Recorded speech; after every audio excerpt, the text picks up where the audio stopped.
Madame Geingos, Mesdames et Messieurs, collègues, mes amis, c'est avec beaucoup de plaisir que je vous souhaite la bienvenue à CEPI et l'Université d'Ottawa. Je m'appelle Rita Abrahamsen, je suis la directrice du CEPI. I would like to begin by acknowledging that the land on which we gather is the traditional unceded territory of the Algonquin people. This morning, I had the very great honor and pleasure of welcoming the First Lady of Namibia to the University of Ottawa and to the Centre for International Policy Studies. Monica Geingos is a qualified lawyer and a highly experienced businesswoman. Before she became the First Lady of the Republic of Namibia in 2015, Ms. Geingos spent 15 years in the financial sector as a private equity and governance expert. She has, during this time, served on a number of boards of large public and private sector companies as either chairperson or deputy chairperson. She was awarded the National Honours, which is the most distinguished order of Namibia for outstanding contribution to the socio-economic development of Namibia. And she's also been inducted into the Namibian Business Hall of Fame. She has received numerous awards, such as the Namibian Business Personality of the Year and the Most Innovative Entrepreneur of the Year. As First Lady of Namibia, she combines this professional expertise with her passion for enterprise development to focus on youth entrepreneurship and the integration of rural and urban economies.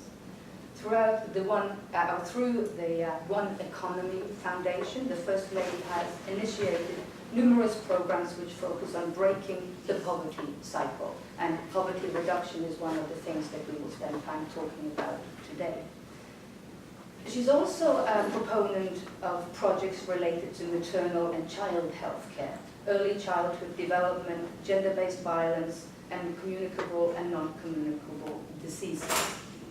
She serves as a UN/AIDS Special Advocate for young women and adolescent girls, amongst many of her official duties and roles. So, Mrs. Geingos, First Lady, a very, very warm welcome to CIPS and to the University of Ottawa. I know that you have a very short period of time in Ottawa, and you're flying off. You're having lunch with the Prime Minister after you've had the pleasure of being with us, and then you're off to New York. So we are very grateful and very honored to be one of the few people who are actually able to meet with you during your short visit to Canada. So we will have a brief conversation, half an hour and so, and then we will open it up for question and answers. I always say, I repeat myself a lot, but I always say that there is never a dull time to study African politics. and I think it is fair to say, nevertheless, that this is a particularly interesting and fascinating time on the African continent, because we're witnessing a lot of challenges and transformation. And those challenges and transformation are coming with problems that we focus on a lot, but it also comes with tremendous opportunities for the continent and for individual countries. So I'd like in our conversation, if we may, to touch a little bit on those bigger issues. But I would like to begin with a little bit more of a personal question, which is, I highlighted that you were a very well-known and successful businesswoman and entrepreneur before you became First Lady in 2015.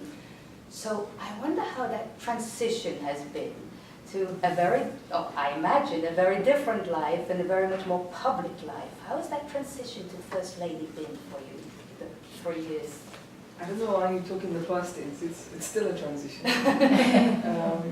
So before First Lady, it was already a very public life. I was on the Public Office Bearers Commission, which paid remuneration of politicians. I was on the President's Economic Advisory Council, obviously the previous president.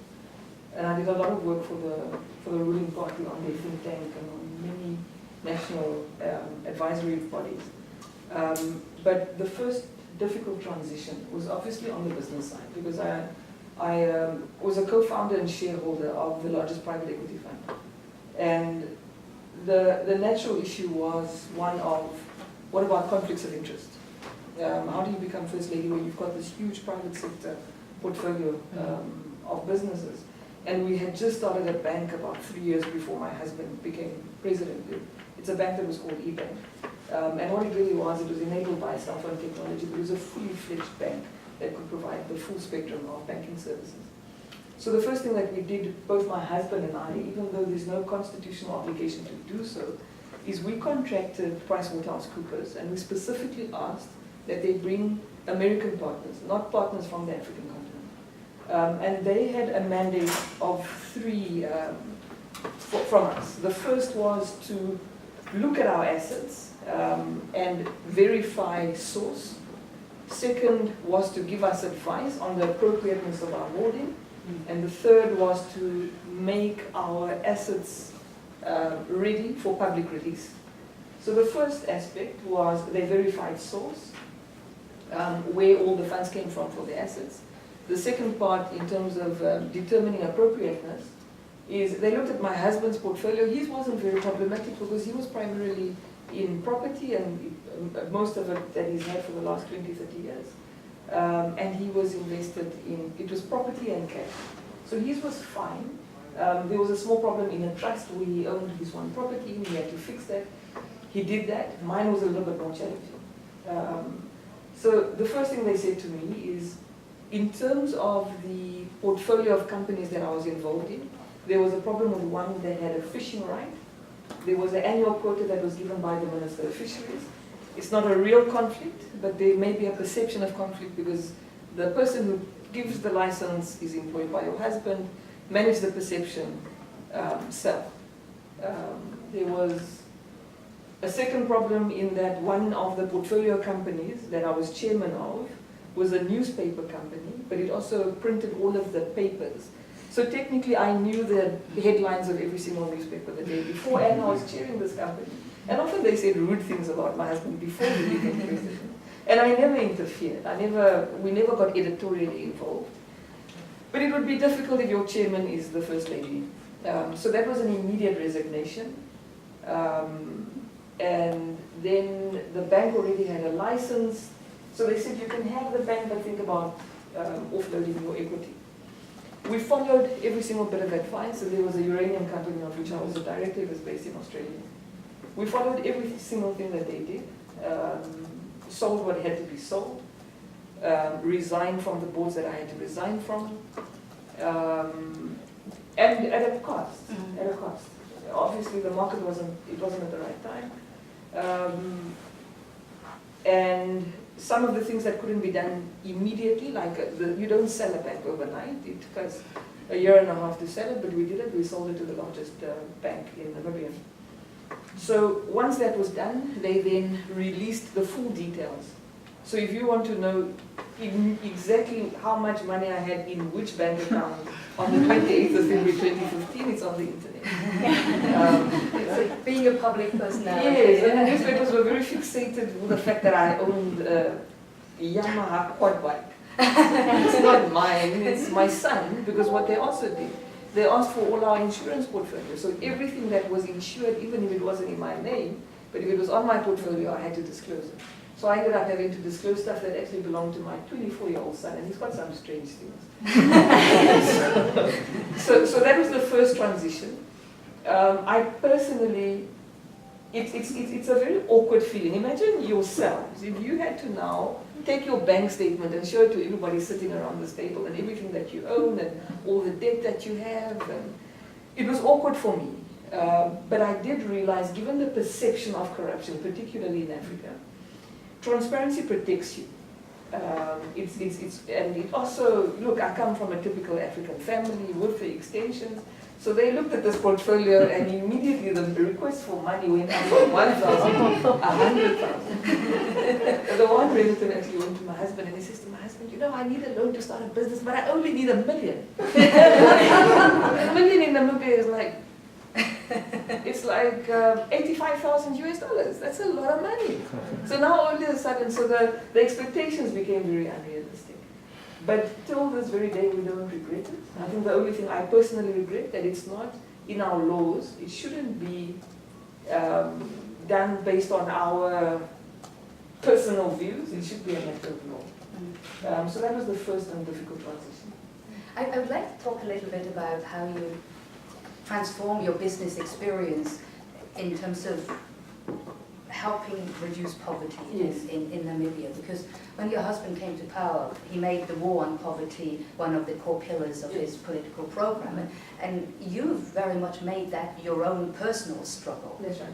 So maybe before we talk a little bit about your experiences as a businesswoman and translating that into public policy, maybe just contextualize for us a little bit poverty in Namibia, because when we just see the statistics, it looks like poverty is the same everywhere.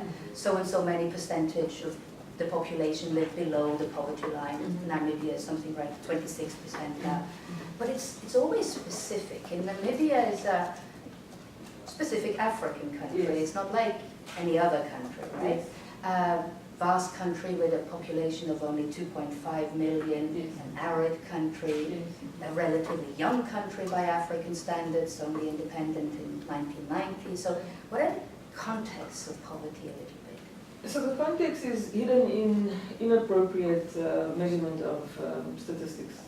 So Namibia, from a GDP perspective, is classified as an upper middle income country. And the reason you do that is that if you take a very small country and you've got 10% of your population that's very, very wealthy, it will translate into very high individual income levels. So we inappropriately classified as upper middle income country, which means that we don't qualify for a lot of the soft funding that other African countries get. But we're not exempt from your typical problems in an African country, particularly the more rural that you go. So the paradox is this: we classify as an upper middle income country, we don't qualify for a lot of soft concessions. But the other spectrum, we are the second most unequal country in the world, second only to South Africa, equal to Botswana. So you see that paradox almost immediately. What that translates to from a poverty perspective is that we've managed extreme poverty. So the 26% that you have is the average poverty. Extreme poverty we took from 59% to 16% in less than a decade. So I think we've done quite well on extreme poverty, but we're doing very badly on inequality because the two are different. So at inequality levels, I think we were at 0.61 when we got independence, and now we're sitting at 0.57. So it's easier to tackle poverty, but it's not so easy to tackle inequality. So the poverty reduction has been primarily because of fiscal policy. It's social services, very generous social services. We give national pensions to anybody over the age of 60. There's child disability grants, there's orphan grants. Anybody with full-blown AIDS, not HIV, full-blown AIDS, is eligible for grants. So the social system is very good. But immediately what you see, because we're spending so much on the social sector, which helps reduce poverty, we're not spending enough in stimulating the economy, which is where you reduce inequality. So at some point we're going to have to move money from the social sector and put it into productive economic space in order to get that right. So that's really the fundamental of poverty in Namibia. And in your own role as First Lady, you've drawn on your experience as a business person, and you've launched a number of initiatives. One of them is this One Nation, One Economy Foundation, which is to stimulate entrepreneurship and help with the inequality side of the poverty equation. Will you tell us about that? So One Economy is it's an aspirational call. So Namibia has two economies. I think most African countries have this, where you've got an urban-based economy that has first world-like characteristics. So access to high-speed internet and data. You've got very sophisticated banking systems where there isn't a single thing that you can do in the first world that you can't do within our first world economy in Namibia. You've got people who can conference call with the West anytime that they want, get onto a plane, have nice holidays overseas. Access to exceptional healthcare. Our president is treated medically in Namibia because he can. We've got access to great education, but that's only 10% of the population. Second economy is poor, it's rural, doesn't have access to internet because it's too expensive, doesn't have access to quality healthcare or quality education, high levels of school dropouts, and all the issues that follow low income settings. And so the foundation that we created, One Economy, is to really say that we need to bring these economies closer together. It is dangerous to have two economies in a country. I think global inequality is the problem of our time, but what makes it dangerous in the African context is that it's normally premised on an ethnic or racial fault line. So because of colonialism, there'll be an ethnic minority that is the 10% who controls the economy. In Namibia, South Africa, to an extent Zimbabwe, that minority is white. And that makes it dangerous for that minority, because you cannot afford the 90% to decide that, hold on, this is not working, and we're doing great from a democratic perspective, but it's not working. So just to give that context, in the whole of Africa, when it came to colonialism, there's three countries, Namibia,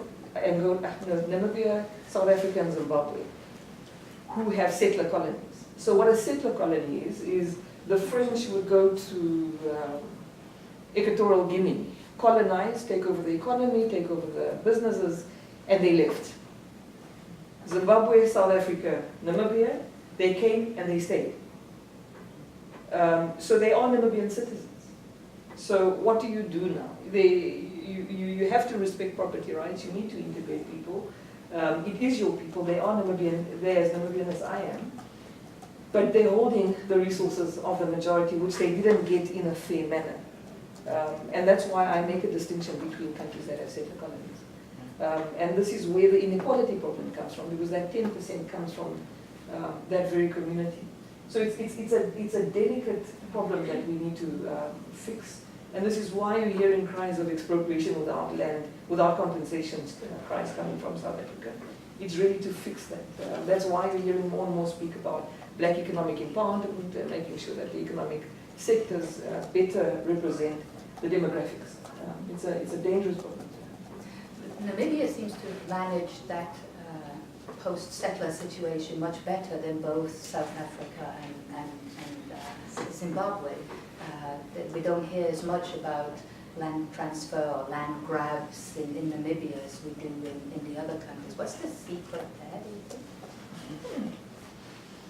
Look, we have a land conference in the next 2 weeks, from the 1st to the 5th of October, to discuss these very issues, because I think Namibia, our race relations, it's my opinion, I could be wrong, but I feel our race relations are better in Namibia than they are in South Africa. We tend to discuss more. We are inherently laid back nation. It's probably why we were colonized for so long. We are prone to much more rational discussions, but there's a new generation of young Africans. They are educated, they have access to the same Instagram and Snapchat that you have. So it's much easier for them to see how other young people across the world are living. And it's much easier for them to say, but hold on, why don't I have this? And why is it that we haven't done anything about land redistribution? Why is it that only 10% of the population enjoy the fruits of independence? And that generation is speaking louder and louder. So I don't know for how much longer we can say that, no, but Namibia is different. We're not different.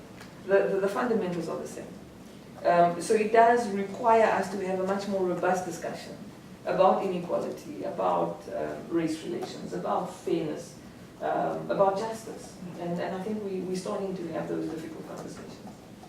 One of the difficult conversations you have opened up in Namibia has been around HIV/AIDS and young people, sex, alcohol, teenage pregnancies. You are, as I mentioned, one of the UN/AIDS special advisors, and you've been very active in terms of these debates and openness in Namibia. And it's not been without controversy. Tell us about that. So my view is that if you have capital of any nature, at some point you have to spend it. So by virtue of being First Lady, for whatever reason, I have social capital. And as you accumulate social capital, you have to spend it. And you spend it on dealing with problematic topics that we're not used to speaking. One of those topics being sex, especially adolescent sex. Now, when you have 19% of your girls between the age of 15 to 19 years of age pregnant, there's a very urgent discussion on sex that's required. When you have high levels of baby dumping, which we have, there's very urgent discussions on topics that are uncomfortable, like abortion, that need to be had. So what I do is I will spend a month spending my social capital by engaging topics that are difficult, and I'll keep quiet for about 3 months and build up. But it's necessary conversations, and obviously we've got 19% of your adolescent girls falling pregnant. You can imagine the obvious thing here is that they're not using protection. So our HIV rates have also been halved in less than a decade. But HIV is now coming back, and it's coming back through young girls. So a 15 to 24-year-old young girl in Namibia is much more likely to have HIV than a boy her age. So what that means is they're getting it from men older than them. So transactional sex has become a driver of teenage pregnancy. And it's because the girls lack negotiating power. They lack because it's transactional sex in nature, they lack the ability to ask whoever they're sleeping with, can you please use protection? She lacks access to adolescent-friendly services because we're a conservative society by nature. If she goes to a health clinic, the nurse is going to ask her all kinds of police questions and potentially deny her the services that she seeks. So she ends up having this poverty that she believes she can reduce by having transactional sex, but no access to services which can help her protect her reproductive health and rights. So these are difficult but necessary conversations that we have to have around those issues, particularly HIV. And when you have those conversations with young women, how are they reacting? So we have them with both young women and young boys because we have a tendency to only speak to about teenage pregnancy issues to girls. The Holy Spirit no longer impregnates anybody. So you need to speak to the fathers as well. So we tend to have both parties present. And girls and boys learn differently. I've got a daughter of 18, I've got a son of 24. And they definitely learn differently. So we generally use different models to engage girls relative to boys. Girls are listening, and a few challenges are coming out throughout the country which are similar across the world. But with boys, what we've realized is they are not the ones, their counterparts are impregnating them. So the problem with boys where it's coming from is we see a lot of fatherlessness. And a lot of family dysfunction, and this is typical of societies that are poor, and lots of violence. And the respect that boys should be showing to women is not there, and they're dropping out in higher numbers than girls. They've been incarcerated at higher levels of late as well. So we speak to the issues that are challenging boys, and we speak to the issues that are challenging girls.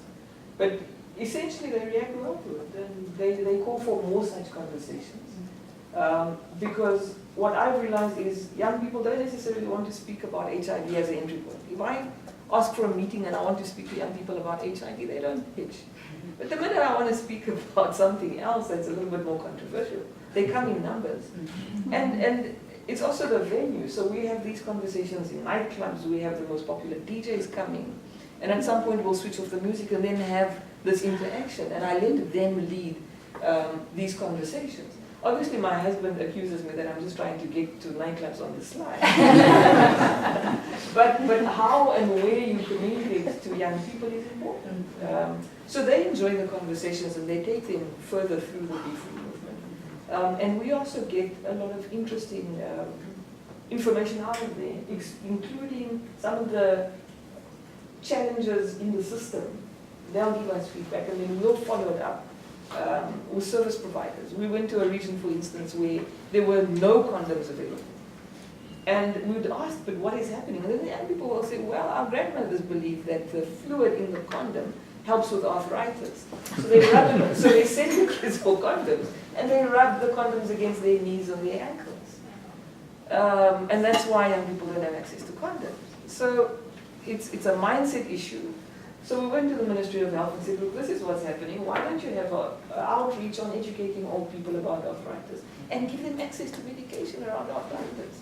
Then you save your stockpile of condoms. So it sounds simple, but it's as easy as getting proper information from the ground and taking it up to those who provide services to say, please, there's an issue here, fix it. So we've got lots of different ways, but one of the most interesting things that we've done, especially with boys, is we work hand in hand with correctional services. So we'll get young men who committed crimes when they were 15, 16, particularly in relation to violence, come and speak their story. And that's the only time we have the attention of the boys. Because often those stories closely mirror their own. Often when we're speaking to them, many of them are already in conflict with the law, or they would have been raised in the same conditions that these young men in the prisons have experienced. Normally fatherlessness, lack of love, exposure to violence, and poverty. And that normally has a light bulb moment for many of them. And then we get lots of the young people who come to us later, we use them as volunteers. One Economy Foundation is really powered by these type of volunteers. And as the trust builds, they will tell you what the issue is, and we link them to services. What about the older men and the power relations there? Because as you mentioned, oftentimes the young girls get infected by the older men, and that's very much an issue of power and empowerment. Yes. How does one tackle that? So let's start quickly with power relations in general between men and women, and patriarchy in general. So let's not mention names, but when you've got two presidential candidates, the one is female, highly qualified, almost perfect for the job. And you've got a male candidate who's so unsuited, but he still makes it. And this happens in a very powerful country. What it says to you is that the reality around gender relations hasn't stopped in the first world. Now imagine that in a third world country with all of the complexities that we still have in relation to culture, in relation to traditions, in relation to religions, and economic disadvantage. It's 100 times worse. So those gender relations, that negotiating power and these very problematic mindsets towards women has fatal consequences in environments like ours. And all we can really do is really push for women to have economic independence. Because a lot of the health consequences we're seeing around HIV, around education, is really got to do with a lack of school and a lack of economic opportunity. It is getting troubling where we also have high levels of youth unemployment. So we're pushing young people, go to school, get educated, because that's the key. But they get frustrated with us when they do everything we ask them to do. They come out into the job market and they can't find work. So that's the second part of the problem that we have to address, and that's youth unemployment. And I think that's what you talk about, is that there's never anything boring about African politics. So what makes it not boring at the moment is you've got chickens coming home to roost, because you've got a colonial, depending on which part of Africa you're talking about, others are coming from genocide, some are coming from colonialism, some are coming from dictatorships. And all those consequences are starting to come home to roost. At the same time, you're looking at the fourth industrial revolution, and you're not equipped for it. And it can actually exacerbate your issues around inequality, or it can give you an opportunity to leapfrog and jump straight into the fourth industrial revolution by fixing all that needs to be fixed from the digital economy perspective. And it's really, it's this way or that way. It's like in the Matrix, either it's the blue pill or the red pill. It's not very complicated. Either we're going to be part of the fourth industrial revolution or we're not. Just to pick up on that and turn it around a little bit, because it's almost inevitable when we have a conversation about Africa. We end up talking about poverty, we end up talking about HIV/AIDS, and youth as a problem.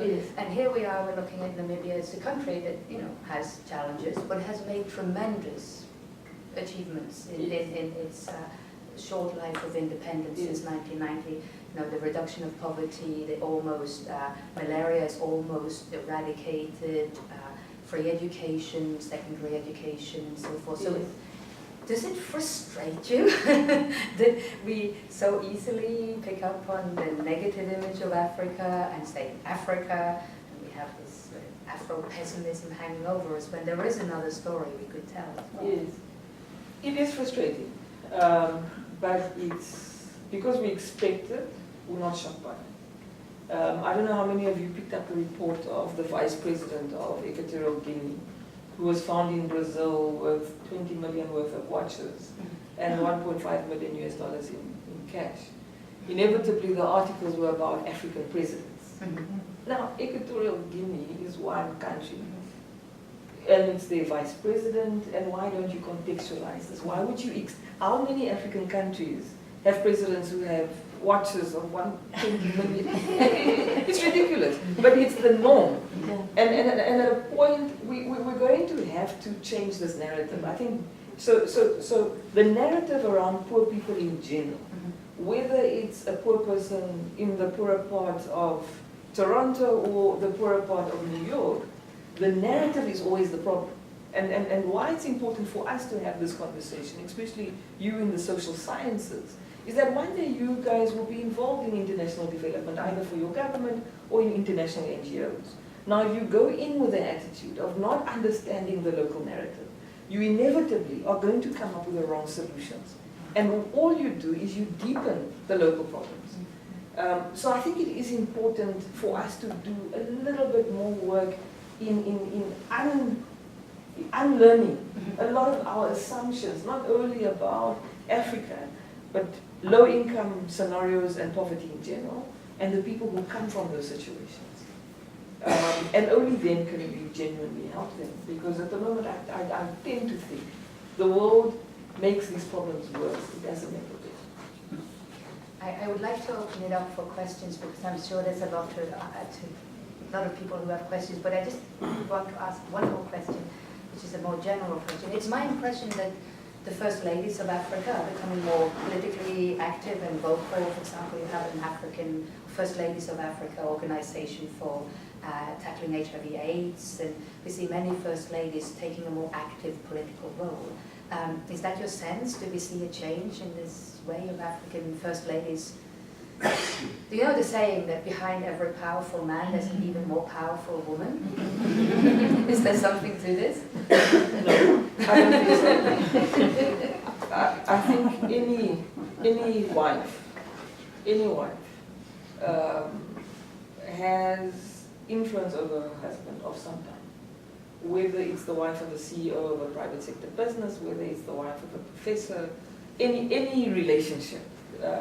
There is stuff that your girlfriend will tell you that you will listen to her. So this kind of narrative around African First Ladies, again, it gets sucked down into its worst manifestations. Like, I'll get asked silly questions. What do you think about Grace Mugabe? What do you think about Grace? I don't know Grace Mugabe. What does I think about her?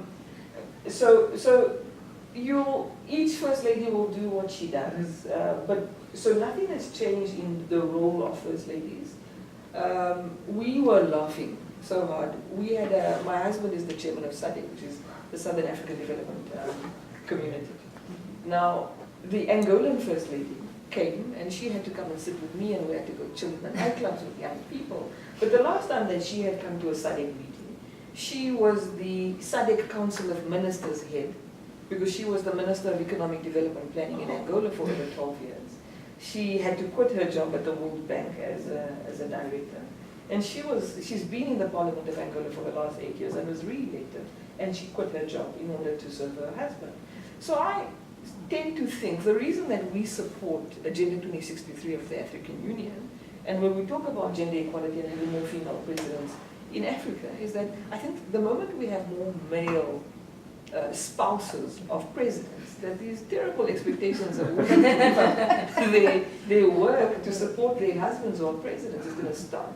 Because I cannot see a man at the peak of his career giving it up to support his wife to be a president. So I think the institution of First Ladyism is probably the last vestige of patriarchy well, I talk a lot because I am one, but I do feel a grinding irritation that the expectation is that the woman must give up her job and start to learn to shut up and let her husband run the country when she normally did as much as he did. So when we have you back next time, you will be as president.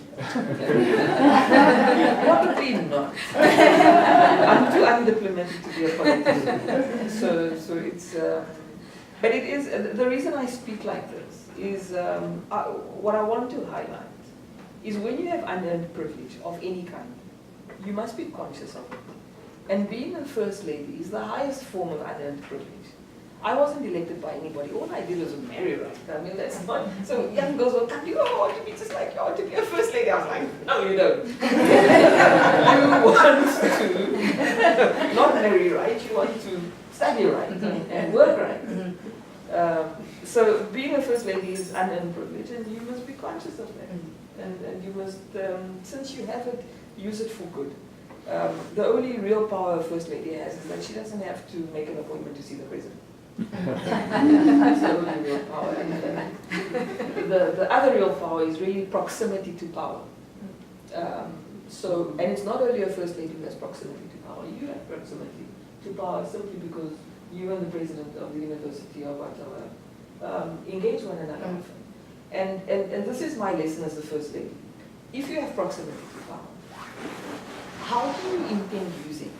Because often those in proximity to power are the ones who use it and translate it into economic benefit for themselves and those around them. They are the ones who use it to kill the careers of those who they don't like. Or they are the ones who use it to benefit those who have supported them politically. So I've got proximity to power, I can't deny it. But what I've decided to do is to use it for those who don't have access to power. So somebody who otherwise would not get an audience with the president over a social issue is somebody I'm going to help to meet the president. Somebody who is an A student but comes from a very poor household is somebody I would like to use my proximity to power to encourage those I know who have the means to please make sure that this child gets educated. So firstly, admit unearned privilege, admit your proximity to power, and consciously use it to do good and not just to benefit yourself. I do think I want you for president. We have some time to take questions, and can I please ask you to identify yourselves? I am going to give privilege to students, just because we are in the university, so I'm going to let any student go first, but I don't want to put pressure on anyone. So I'm casting my eyes around the table, and I don't see a student signaling, so I will, yes please, in the tie. Okay, thank you. Could you introduce yourself, please, and keep the intervention short, Okay. please? My name is Francis Yao. I'm a president of South Sudan community here in Ottawa. Welcome to Ottawa. And my question is going back to, we watch TV here a lot in Ottawa. Since I've been moved to Ottawa here. And we see some negativities in Africa that the Western medias are going to Africa and try to take the pictures or try to take the films. Those films are coming here up and try to ask it donations because these people are needing, there's no water, clean water, there's no food, there's no education and so on. And I see it as a kind of negativities to Africa because I don't see that they bring it somewhere in the United States when I used to be living in the United States a couple of years. I live also in Europe. So my question is, how do you deal as a first lady, how do you deal with the Western aid to Africa? That is my question. Thank you. Yeah. Is there another question at this point? Nadia, please. I'll take a couple. Yes. Yeah. It's a real pleasure to hear from you. Thank you. I have two quick questions. Sure. Oh, well, sorry, I forgot. My name is Nadia Becerra. I'm an Associate Professor of International Development and Global Studies at the University of Ottawa and co-direct a project called Community Mobilization in Crisis, and where we interview community mobilizers and then share the interviews and translate them. So my two questions are, one is, how have you found your experience in trying to promote entrepreneurship, social entrepreneurship, as well as for-profit, non-profit? You know, like cooperative daycare, like anything in that range, not just the money making, if you like.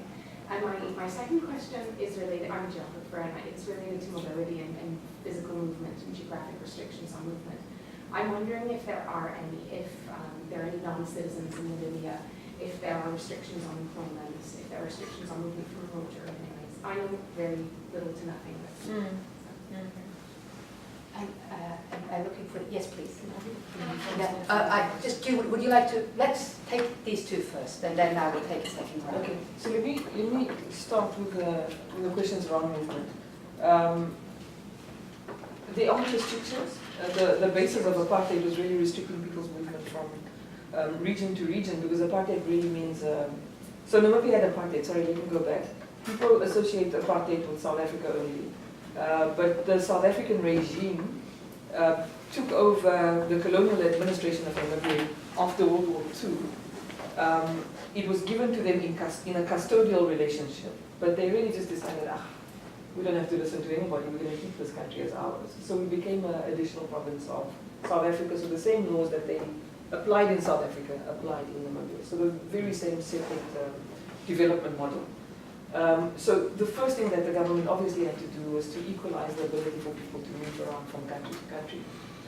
We are now trying to make it a Pan-African thing and allow African citizens also not to have visas to come to Namibia.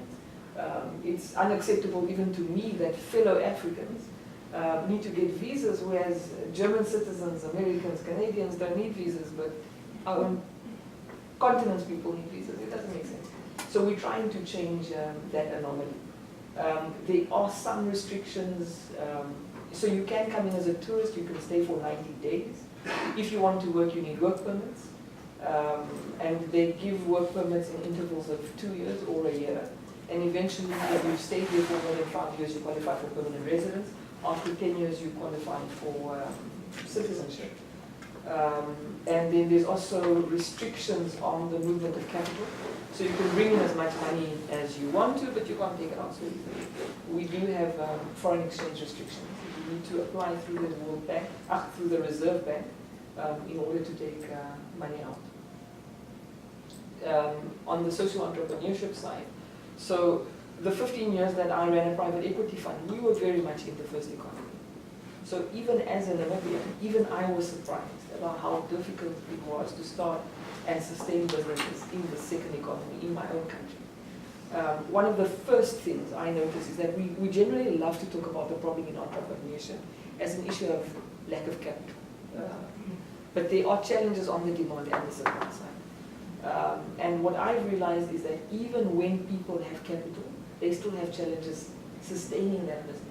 So we've got 3 things that we try to do in our programs. So we try to give people access to capital, build confidence, and increase capacity. Now we add in a 4th thing around the social reality. So we give collateral-free loans, for instance, with almost no interest. But once we give the loan, and this is a real-life example, the one guy got the loan, and his landlord saw him on TV getting this loan from the First Lady. So what was the first thing that the landlord did? He increased his rent by 300% because it was never documented. This guy, instead of documenting this agreement, really went into a bit of a depression because now he believed that the reason his business isn't working is because he's been bewitched and he wants to now stop the business. So there's problematic social belief systems that you also need to address as part of providing these loans. So we do the capacity building, both from providing basic skills, but also resolving some of the social challenges. A woman whose husband is abusive, and she's a tailor, she gets a loan, and the days that he's abusive, she can't go in and do her work. So you need to give her access to the social services. So there can be family mediation so this man can understand how destructive his abuse of his wife is. So the social entrepreneurship part has been a huge learning curve for me. That it's not just about money. You need to give a full spectrum of support to the entrepreneur. In relation to the narrative, the African narrative, it doesn't bother me anymore. The same way racism doesn't bother me, or tribalism doesn't bother me as an individual, because the West's perception of myself or the country really is irrelevant to me. A person who's racist towards me as Monica will never convince me that they're better than me purely on the consideration of their color. But it bothers me when it's systemic and it has consequences for somebody who does not have what I have. So that narrative is destructive because it does influence important decisions about what needs to happen. And that's why the issue of corruption and resource mobilization in Africa is important. We need every single cent to go back into our own economies so that we can set our own narrative. And you can see it with the African Union at the moment, where they have a self-funding model, because today the African Union is funded by the West, and who pays the piper? Sings the tune. So one of the most urgent things that we need to do as Africans, in terms of establishing our own narrative, is to get our governance right. Because it's difficult to tell people to bugger off today and then say, oh, by the way, I need another billion. It really reduces your negotiating power. So we really need to fix that. But what we can do in parallel to fixing our governance and resources constraints is to also start investing in our own media so that we can start fixing our own narrative. We cannot expect CNN and Deutsche Welle and every other news agency and AP to speak to what we know is our reality. We will speak to our reality. I will take one more question at the end from a student. Maybe I'll take two students here and then we will have to close it, unfortunately. We would like to keep you for a very long time. So at the end and then right here, and then we'll wrap up quickly. Thank you. Hello, my name is Vanessa, and I'm an international development student at the University of Ottawa. It's been a pleasure for sharing work with she's having me here. My question is particularly around sexual and reproductive rights. The conversation on sexual and reproductive rights and access to health has been growing, perhaps a trend internationally in Canada. Within the past 2 years, Prime Minister Trudeau recently committed $650 million to this topic in our international aid and development funding. I'd like to ask, maybe perhaps in terms of your own experience in the past and moving forward, what you think is the change in this field, especially when it comes to extending young girls' opportunities for getting access to the types of benefits that come with this type of programming. Is there something radical that you wish to see upcoming? And I'll take one other student right here, please, and then we'll wrap up. Please. I'm very appreciative of you being here and this experience and all, and my name is Rachel. I just had a quick question. It was more about your experience as a business lead, and I was just wondering, how did you actually get into business, and how did you overcome the challenges that you faced in business? I'll start with the easy one. So I worked as a lawyer for the state at the government attorney's office. The most cases we did were motor vehicle accidents because no government vehicles were insured. So every time that there was a crash, we kind of had to deal with it. So one day we had a client walk in, and he was driving these stick shifts. And we got caught the next day, and this man walks in, he's a government worker. And then his stick shift, he doesn't have a left arm.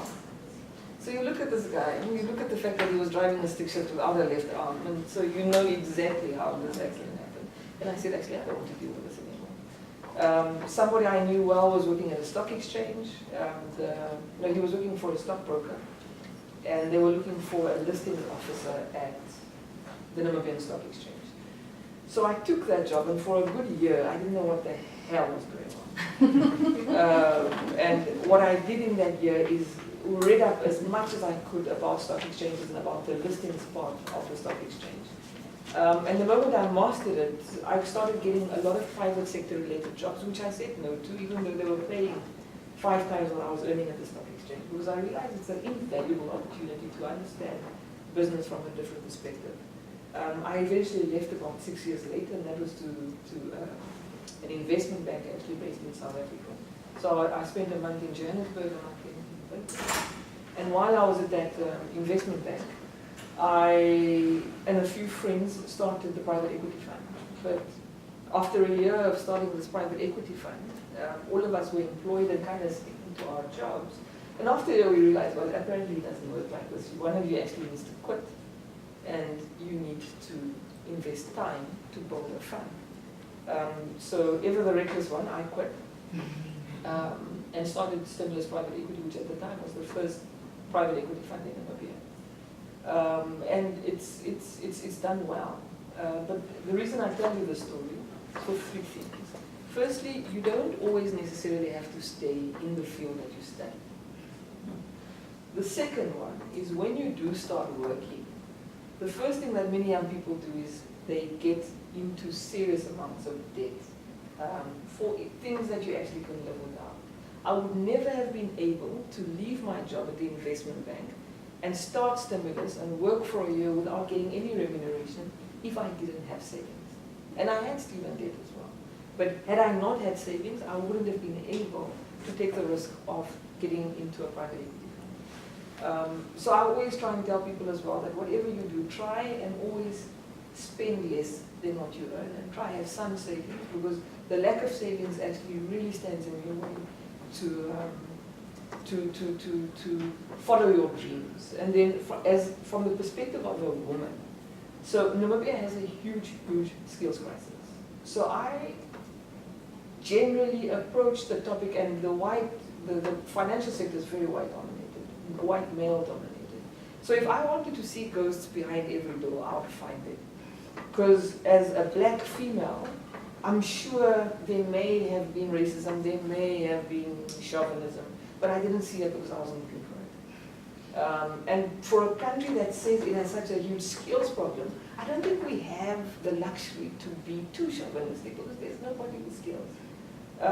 So my best mentors and people who helped me have been white males. Simply because I decided I don't deal with people who I believe undermine me in any way. And the second part that saved me a lot is I didn't try and fix men. And generally this is the challenge that many women have. We try and take broken boys and fix them. And I didn't have that kind of limitation.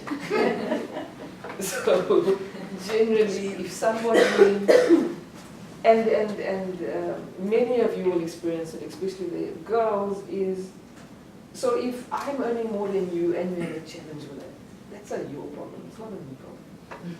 And you must fix it, otherwise you must go. So because I did that, I think I skipped a lot of the things that held my professional female friends back. A lot of them were held back by their boyfriends and their husbands. They simply didn't have the same life plan. So I was lucky to have had a partner who had the same life plan as I had.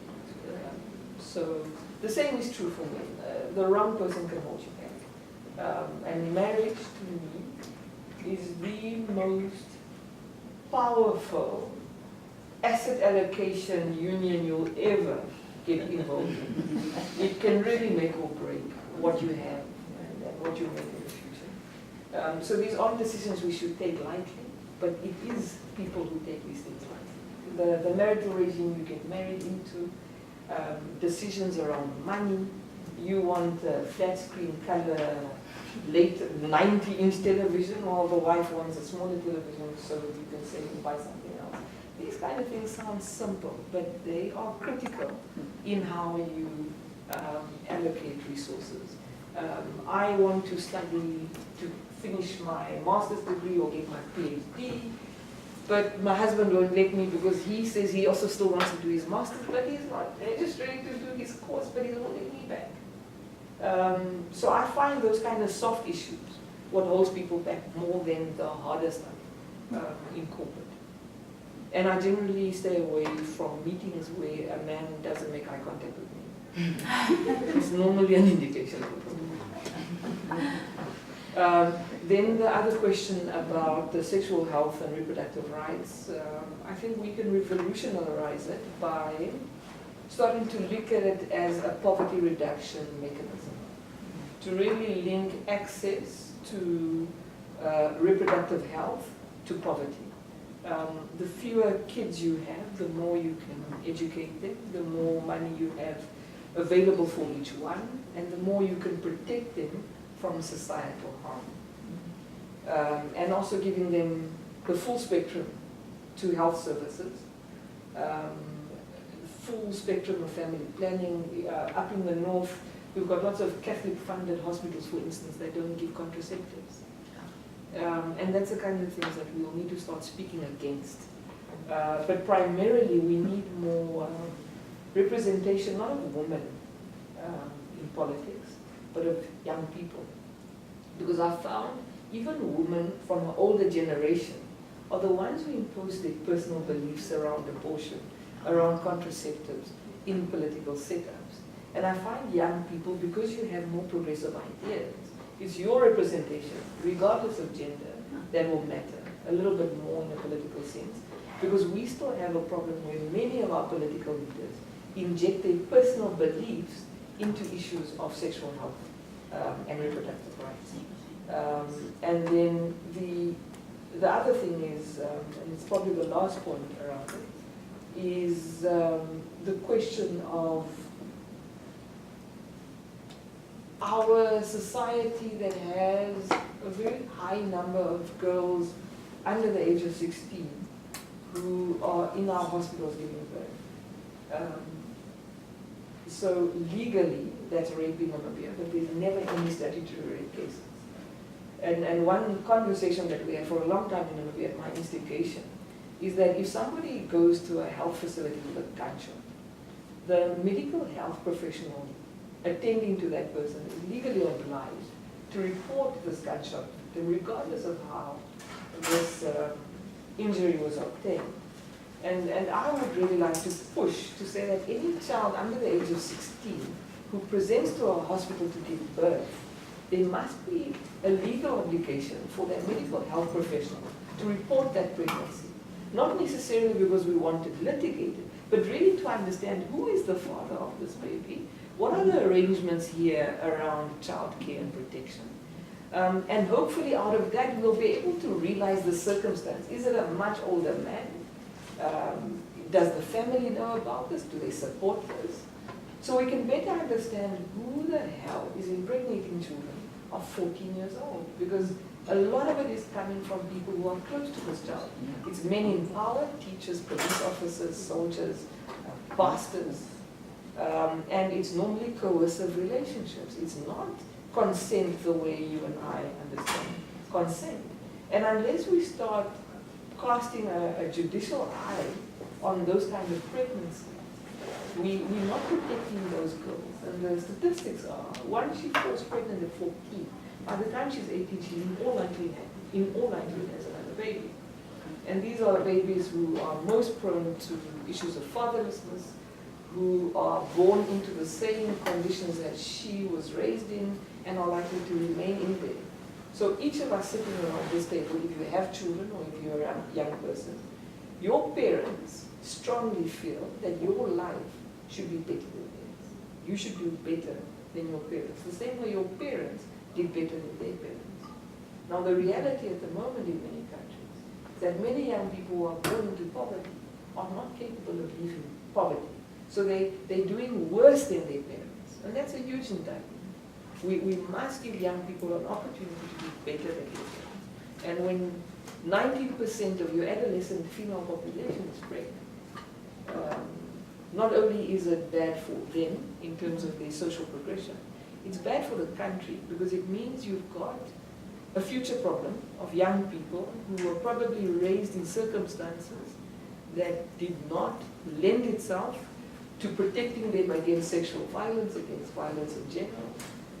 It didn't help them to access quality health care, quality education, and the circle continues to repeat itself. And that's why the issue of sexual health and reproduction, to me, is so important, because we can give more people an opportunity by preventing our girls from being mothers and carrying babies instead of books. Monica Geingos, we could keep you here for a very long time, but I can see the protocol officer starting to get very restless, so we must let you go. It has been an incredibly interesting and rich discussion, and I just want to give you one little present as a small thank you before you leave. You haven't got much time in Canada, but you probably picked up that we are a very multicultural society. I have a theory, though, that we do have a national costume. And it includes this. So, as a memory of Ottawa, the University of Ottawa and SIPS, please take this one with you. I know Namibia is a great rugby nation, so maybe you can wear it when you next go to watch a rugby match. But thank you so much.